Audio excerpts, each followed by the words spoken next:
seriously thinking of getting a fringe, guys. Like, what do you think? Like, problem is my head, like how big my forehead is.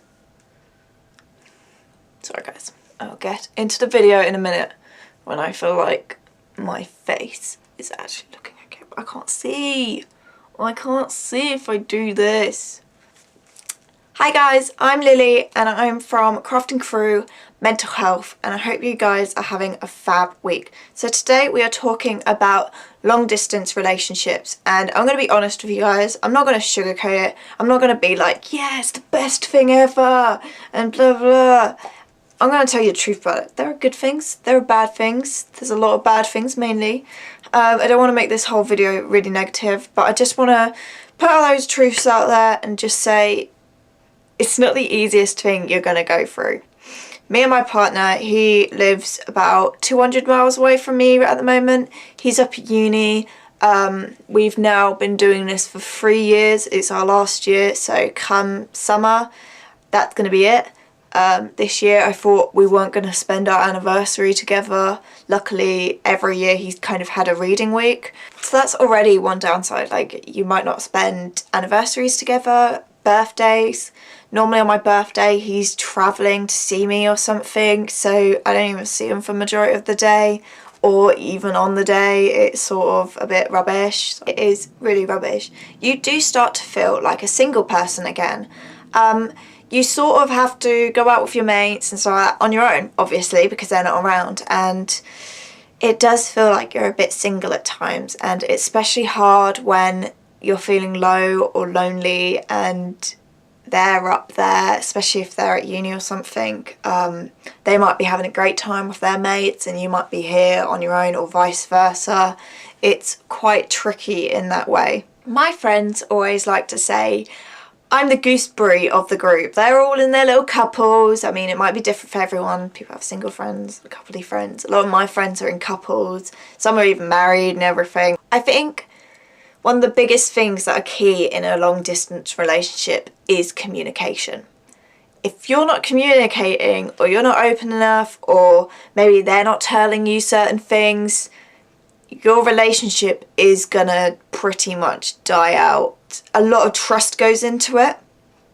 Trust for every relationship is key. And if you don't have trust, your relationship is going to crumble, and it's not worth it.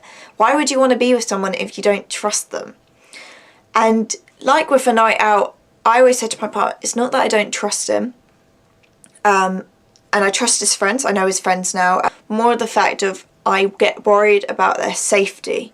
I don't want him to be ditched on his own. Now, if any of his friends are watching, I know you would never ever leave him on his own.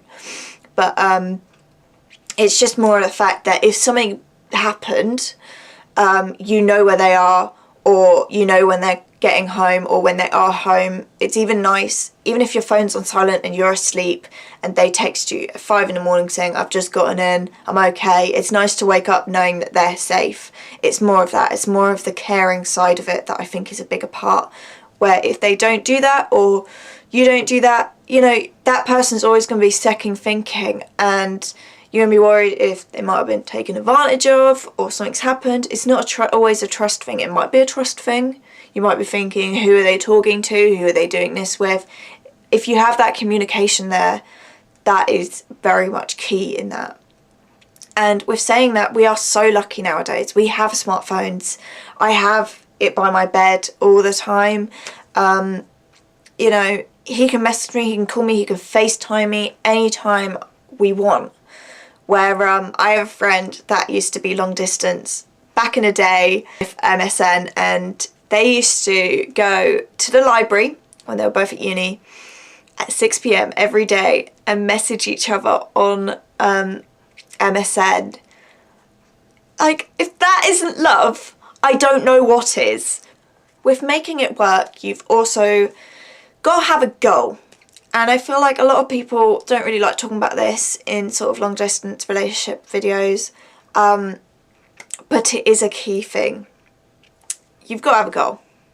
Luckily with uni, I know a lot of people go to uni nowadays, especially in the UK and America really. You know, that's so much more distance. If you're watching in America, you've got so much more distance there. But you do have to have a goal at the end of the day. So luckily my boyfriend is from near me, and he is going to be coming back home, because you're coming back home, lovey. There is that eventual goal. I know he's coming back, where if he lives up across the country or a different country or something, and he doesn't want to move, but I don't want to move, how is that going to work? Because one of us needs to balance. This isn't a question for the first week of your relationship, where if you've met over online and you're from different countries and stuff like that, it's sort of something that if you're in a relationship like a year down the line and you haven't asked that question and you're thinking about it, do ask it. You know, eventually, if one of you don't want to have kids and one of you do, you know, this is a relationship thing. It's not just a long distance thing. But it is harder when you're long distance, because you do have to plan. And with that, it costs loads. And trust me, like on Sunday, it took him 8 hours. 8 hours! It was meant to be normally like a 5 to 6 hour train journey. It cost a lot. I mean, I didn't ask him how much it cost to come back that weekend. We have a student rail card, so we get about a third off, and normally it roughly ranges around about 60 quid for a weekend. Now for a uni student, and now a college student, that's a lot. A lot. You can get discounts, but the rail service is going up every year, and it ain't cheap, and the discounts, they ain't that great. I mean, luckily we do get a little bit off on that, but you know, you've got that cost, you've got the cost of sort of when you do see each other, it's like, yeah, good to see you, let's get macaroni and cheese pizza, that's 21 quid.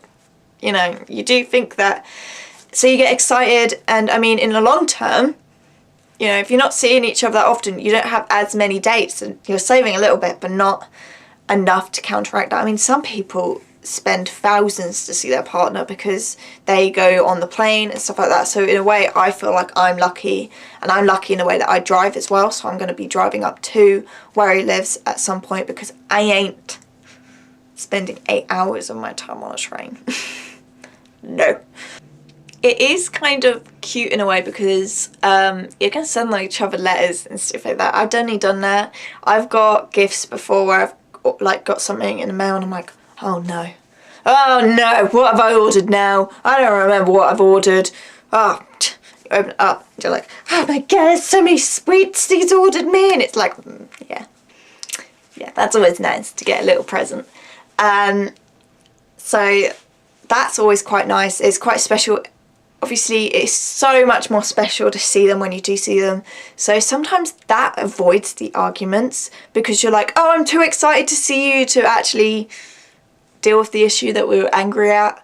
But then again, when you are angry at each other, it's so much harder because you weren't in person to deal with it. You have to deal with it over text or over the phone. So there is a lot of pros and cons to it.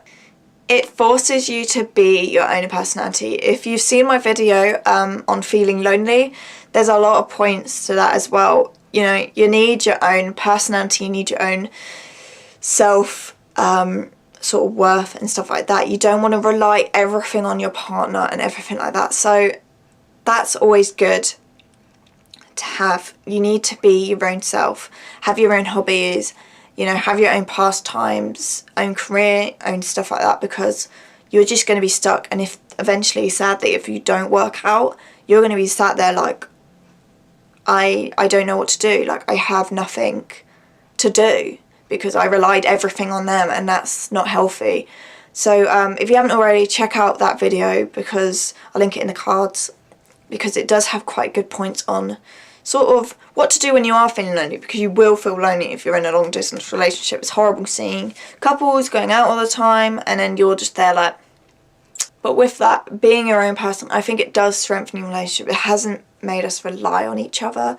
We don't sit there going, oh yeah, what's he, you know, we're not the same person, though I think some people do think we are like a couple combined into one, which is fine. That's fine. You can like, I like being like that, because when we get invited to events, like, we both want to be there.